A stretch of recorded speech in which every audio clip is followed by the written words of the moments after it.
tashabbuslari bilan juda katta ulkan bunyodkorlik ishlarini amalga oshirdiki, ulug' bobomiz shu Imom Ali Qoriyni qayta qurishni ko'rib kelishdi. Shu yerga borib juma kuni juma namozini o'sha yerda bir niyat qilib doim aytadilar.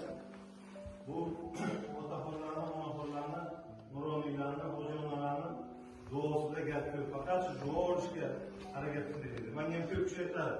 Nima uchun siz kasbni bo'lib kiymaysiz? Maytni makasini bo'lib kiyish mumkin bo'lganim yo'q.